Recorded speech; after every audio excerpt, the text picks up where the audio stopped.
Hi everyone, welcome to our vlog. In today's episode for our specialty cuisine subject, we're exploring the colorful and flavorful world of Southeast Asian cuisine. Get ready to discover the rich culture and culinary traditions that make this region so unique. So for our first cuisine, today we're diving into one of China's first beloved main dishes, the sweet and sour pork. To start, we'll need pork, bell peppers, onions, and optionally some pineapple. After that, marinate the pork with garlic salt, soy sauce, egg, flour, and cornstarch. Cut the pork into bite-sized pieces, then coat them with flour and cornstarch for that perfect crunch. And then, after that, for the sauce, mix ketchup, brown sugar, vinegar, cornstarch, salt, and water until smooth. And then after that, fry the pork until golden, then double fry it for extra crispiness. And then, quickly stir fry the bell peppers, onions, pineapple to keep them fresh and vibrant. And then after that, toss everything together with the sauce for that glossy, flavorful finish. And that's it. Crispy, sweet, and sour pork ready to enjoy. That's it for our first cuisine, the sweet and sour pork. Now, let's move on to our second cuisine, the Hainanese chicken rice.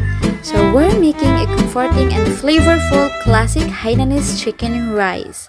First, scrub the chicken with kosher salt, rinse, then poach it in water with ginger and green onions for about 25 to 30 minutes.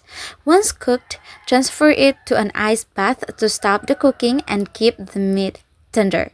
Don't throw out the broth. We'll use it for the rice and sauces. For the rice, saute garlic and ginger in chicken fat or oil.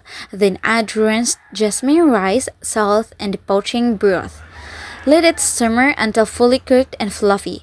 Next, make the ginger garlic sauce by pouring hot oil over grated ginger, garlic, and salt. Then mix it in some broth.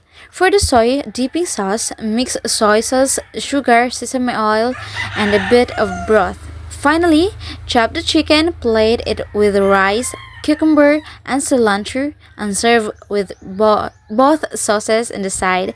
Simple, fragrant, and absolutely delicious. Now, let's proceed to our market basket for Mediterranean dishes. So this is just a highlight to our stuffed salmon with spinach, capers, and Greek yogurt. And now, let's move on to Korea's national dish, the Korean beef bulgogi. So the first thing to do is freezing boneless ribeye steak for 30 minutes, then slice it thinly against the grain. Then combine the steak with the marinade in a bag or container and let it sit for at least 2 hours or overnight.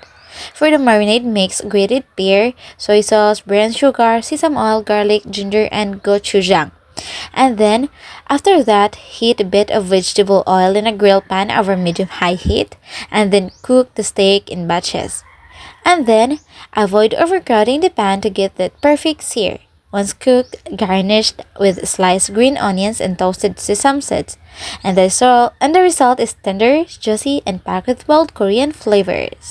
And now, let's move on to our dessert. So first, our main ingredients for this is meringue, sponge cake, and sweet syrup, and filled with vanilla sugar. And this is the result. And this is our last cuisine. We're making delicious beef empanadas. First, we're starting with the dough. Start by heating your skillet over 400-degree Fahrenheit fire, then saute chopped onions and red bell peppers for 5 to 7 minutes. And beef broth and simmer for another 5 to 7 minutes, then set the veggies aside. In the same skillet, cook ground beef with kosher salt, black pepper, garlic powder, and hot sauce until brown and most of the liquid is gone. Spoon the filling into empanada dough disc. Fold them over and seal the edges tightly. Heat oil to 170 degrees Celsius and fry each empanada for 1.5 to 2 minutes per side until golden brown.